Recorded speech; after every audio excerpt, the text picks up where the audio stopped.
This is the new Ford F-150 Lightning, and it's a little bit like the Chrysler building covered in solar panels, because Ford has made their iconic gas-guzzling pickup truck environmentally friendly by converting it to electric power. Now in this video I'm going to tell you everything you need to know about this truck, talk you around the exterior, the interior, show you how practical it is, and of course drive it. I'm also going to launch it to see how quick it is from 0 to 60 miles an hour, because I'm Matt Watson and you're watching CarWow. And if you haven't done so already, make sure you subscribe to this channel and hit the bell icon so you don't miss any of these car reviews or truck reviews. Buy, sell, CarWow.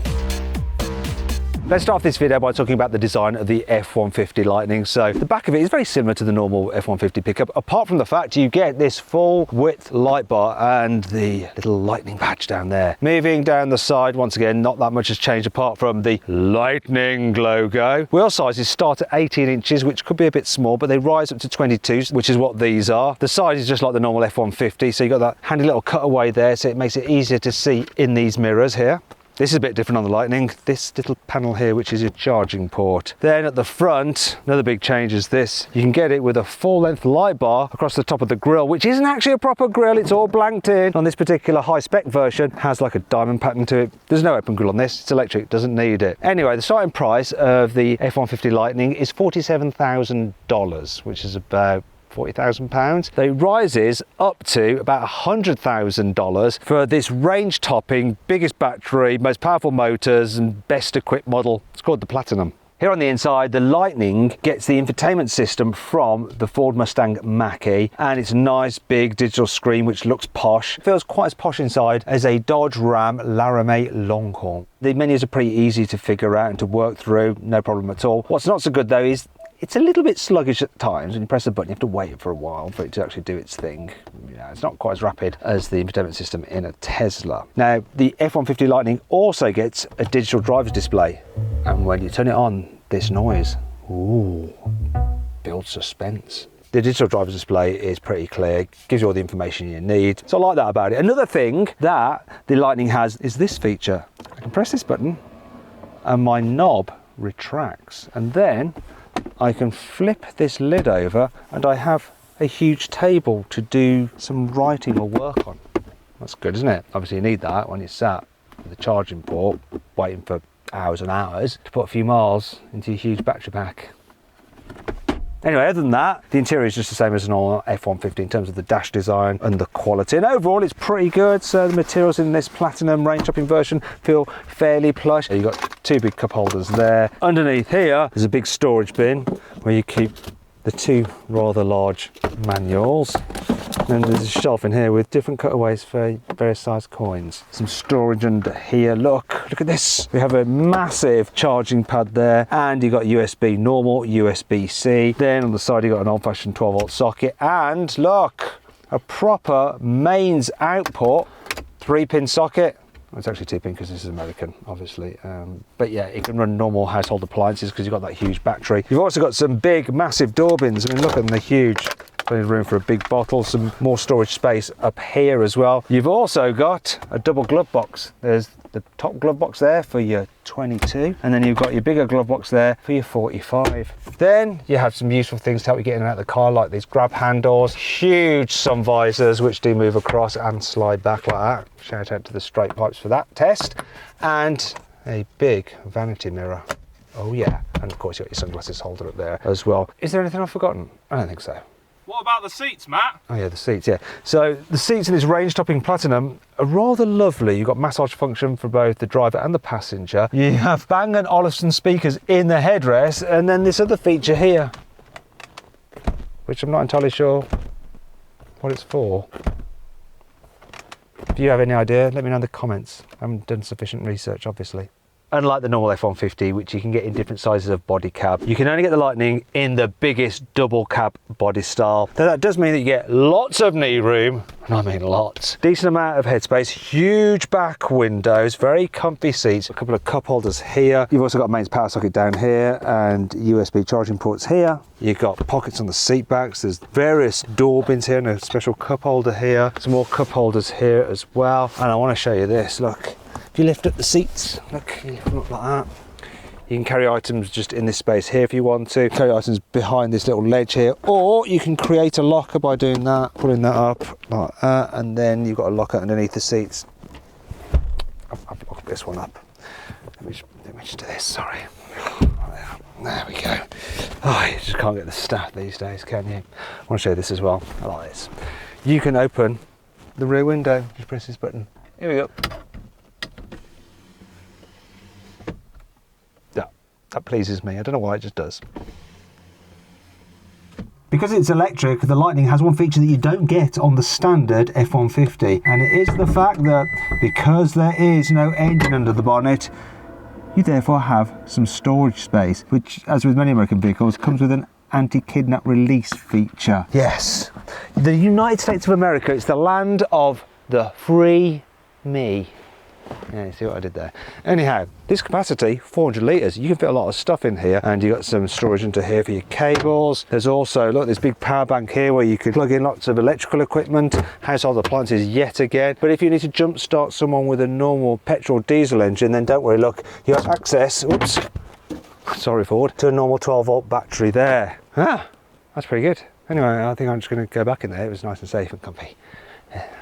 Plenty of room for a grown man who likes to behave like a child.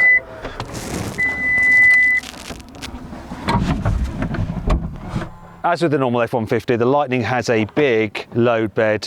Capacity is 1,495 litres, which is a bit more than 1,356 litres you get with the GMC electric Hummer. Also, if we can get to it, you've got some more plug sockets there for your household appliances. There's even a 240 volt 30 amp socket if you want to run things like work equipment like chainsaws and stuff like that. You've also got some tie down points there as well, and there is one thing that's a bit annoying about this though.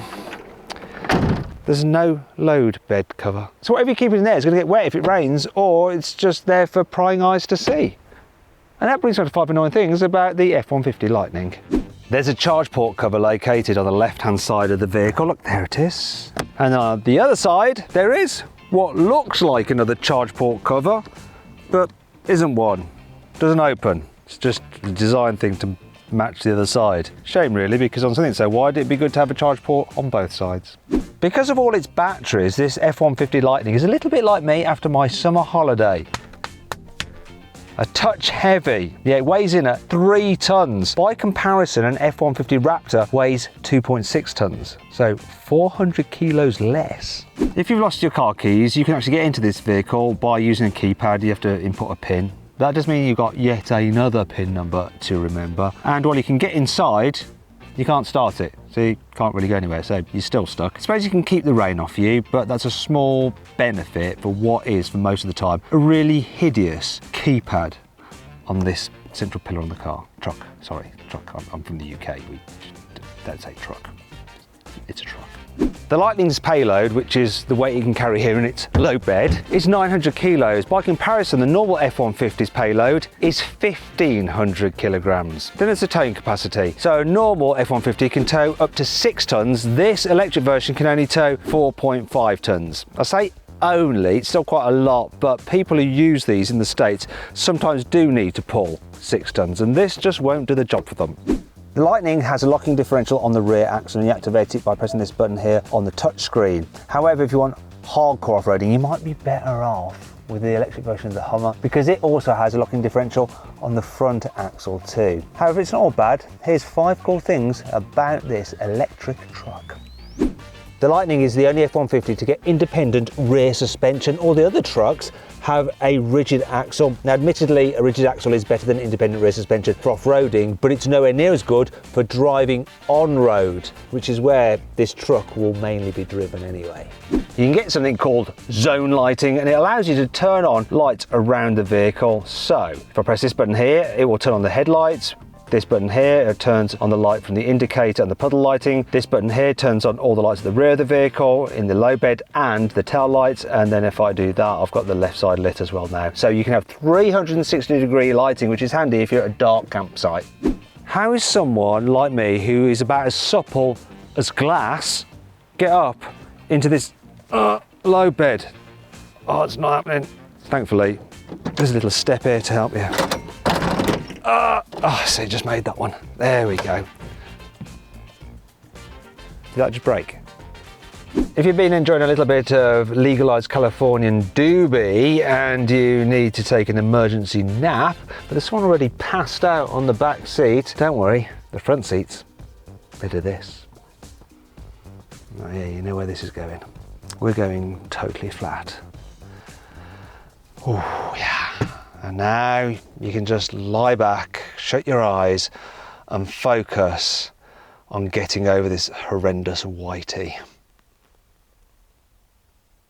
As well as marijuana, there's some other things that are legal in certain parts of the United States of America, and that's adaptive cruise control, where you don't have to keep your hands on the steering wheel. However, you do still have to be paying attention, and to make sure you are, this system has a special sensor underneath here which just checks that you're keeping your eyes on the road and you haven't like fallen asleep or just climbed into the back for a rest. It's called Blue Cruise, though that sounds a bit rude, doesn't it? Hey, do you fancy joining me on a blue cruise? Let's just all get naked. Right, let's talk about batteries, charging and power. So each F-150 Lightning has dual motors, 4-wheel drive, but you can get two battery choices. There is the entry level 98 kilowatt hour, and then that vehicle puts out 452 horsepower. It also has a range of 240 miles. Then there's the top of the range 131 kilowatt hour battery model, which is what this one is. It has a power increase to 583 horsepower and range is up to 320 miles. Both versions can charge on DC current at up to 150 kilowatts. If you're charging on AC current, it only goes up to a maximum of 11 kilowatts. If you're looking at this charging port here, you might go, oh, wait a minute, I don't recognise that. That's because this is the American charging configuration. Slightly different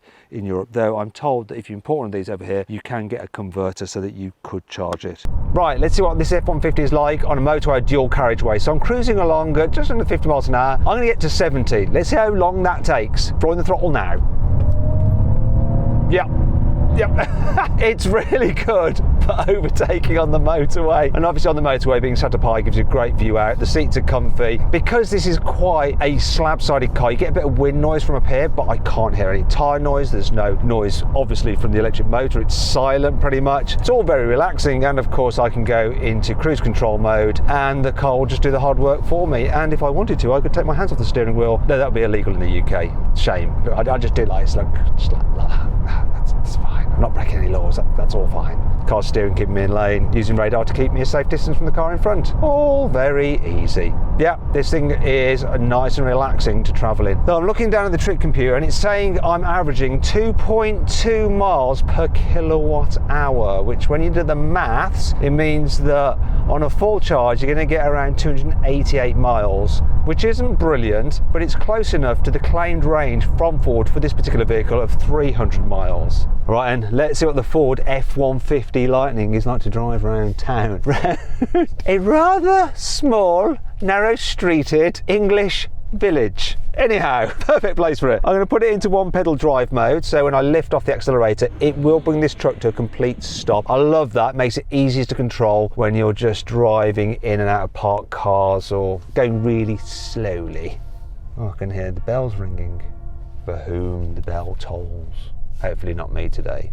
Right, let's go this way. So, manoeuvring it, because it's sat up high, is not too bad, though the huge bonnet does make it a little bit difficult to see where the corners of your car are. It doesn't matter too much because I can whack up the cameras like that. Yay! Which is going to help me out. It doesn't feel too bad. You know, the turning circle on this car isn't great. It's 14.6 metres. So it's not that manoeuvrable if you want to do a U-turn. However, if you like to do U-turns on the spot, you might want to check out a Rivian R1T because it can turn like a tank, because it's got a motor on each wheel, so it can just turn on the spot. If you want to see my full in-depth video review of that crazy truck, click on the pop-out banner up there for the link in the description below. Right, one last thing for me to check is the brakes. So if I do need to touch the brake, you can feel a little bit jerky when you first apply them.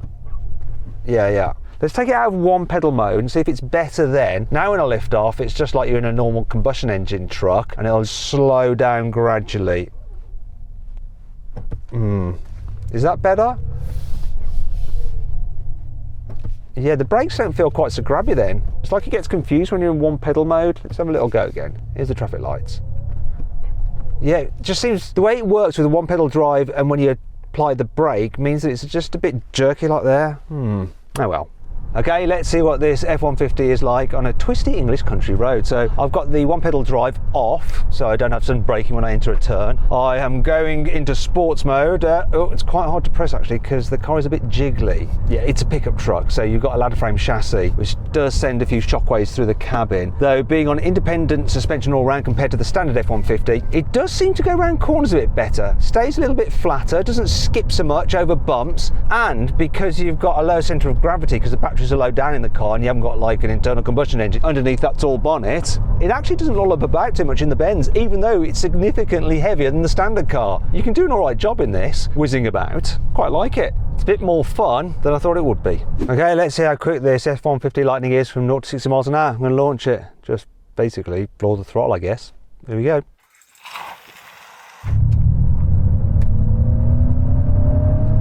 Woof. 4.30 seconds. That's all right, that is for a big tank like this. Let's see how quick this beast is at stopping from 60 miles an hour. I'm going to do a full emergency stop now. Oh. How long did that take? 40 metres. That's a bit more than a normal car. Normally I'd expect around 35 metres. So a whole extra car length.